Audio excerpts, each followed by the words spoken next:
दोस्तों नमस्कार, कैसे आप सभी। मैं आपका फ्रेंड एडवोकेट विक्रम सिंह चौहान। दोस्तों आज की वीडियो में हम बात करेंगे, अगर आप टाइमली अपनी लोन की ईएमआई पे नहीं करते हो तो उसके क्या लीगल कॉन्सिक्वेंसेज हो सकते हैं और आपके पास क्या क्या लीगल रेमेडीज हैं, उसके बारे में आज हम लोग डिस्कस करेंगे। सबसे पहले दोस्तों, लोन ईएमआई का डिफॉल्ट क्या होता है कि आपने कोई लोन लिया है किसी बैंकिंग या नॉन बैंकिंग सर्विसेज से, एनबीएफसी से, तो अगर आप टाइम पे उसकी इंस्टॉलमेंट पे नहीं करते हैं तो उससे आपको कुछ नुकसान होता है। सबसे पहले हम उसके बारे में डिस्कस करेंगे। सबसे पहली बात तो आपका क्रेडिट स्कोर होता है, वो आपका खराब हो जाता है, तो उससे इन फ्यूचर अगर आप दोबारा से कोई लोन वगैरह लेते हैं तो वहां पे आपको परेशानी आती है। दूसरा, लेट फीस और पेनल्टी आपको लग सकती है। तीसरा, आपको बैंक लीगल नोटिस भेज सकता है। चौथा, एक सरफेसी एक्ट आया था 2002 के अंदर, अगर आपने कोई सिक्योर्ड लोन लिया और टाइमली आप पे नहीं करते हैं तो वो आपकी जो भी सिक्योर्ड प्रॉपर्टी या कोई गाड़ी, कोई मकान, आपने कोई प्रॉपर्टी दी थी, उसको वो ऑक्शन कर सकते हैं या उसकी कुर्की कर सकते हैं, अगर मैं देसी भाषा में बात करूं।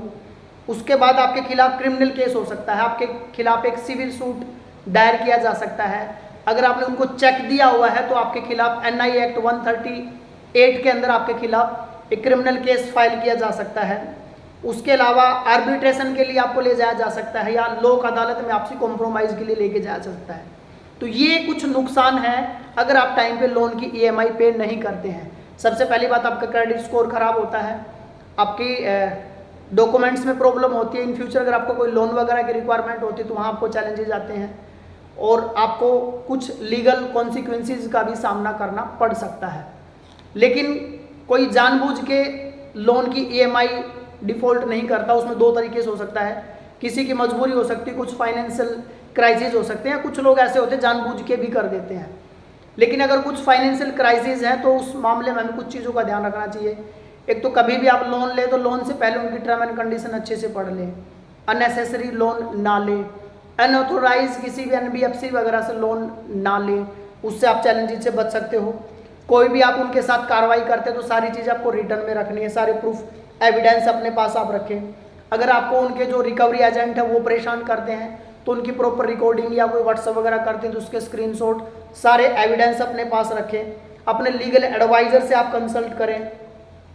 वो लोग ना तो आपको फिजिकल वायलेंस कर सकते हैं, ना आपको किसी प्रकार की थ्रेटनिंग कर सकते हैं या गलत प्रकार की कोई लैंग्वेज का यूज कर सकते हैं, ना आपकी प्रॉपर्टी को डैमेज कर सकते हैं। तो ये आपके कुछ राइट्स हैं। और उसके अलावा क्या क्या कर सकते हैं, आप उनसे रिक्वेस्ट कर सकते हैं, आपकी ईएमआई को रिड्यूस कर सकते हैं, उसका टाइम पीरियड बढ़ा सकते हैं, या आप चाहें तो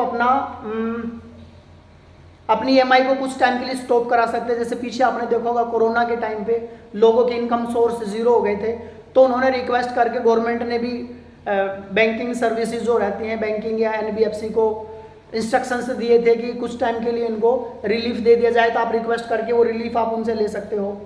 इंसॉल्वेंसी और बैंकक्रप्सी के लिए आप जा सकते हो अगर आपको लगता है कि लायबिलिटी कुछ ज़्यादा ही हो गई है और फाइनेंशियल क्राइसिस आपके ज़्यादा हैं। सेटलमेंट के लिए आप जा सकते हो, कुछ सेटलमेंट पार्शियली भी होता है और कुछ सेटलमेंट फुल एंड फाइनल भी होता है।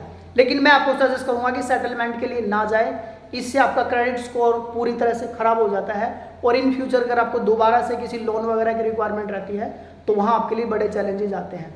तो दोस्तों ये कुछ चीज़ें मैंने आपको बताई कि लोन लेते समय किन चीज़ों का ध्यान रखना है, लोन डिफ़ॉल्ट अगर हम करते हैं तो उसके हमें क्या नुकसान है, और अगर आपका लोन डिफ़ॉल्ट हो जाता है और बैंक वाले आपको परेशान करते हैं या रिकवरी एजेंट आपको परेशान करते हैं तो आपके पास क्या लीगल रेमेडीज़ हैं।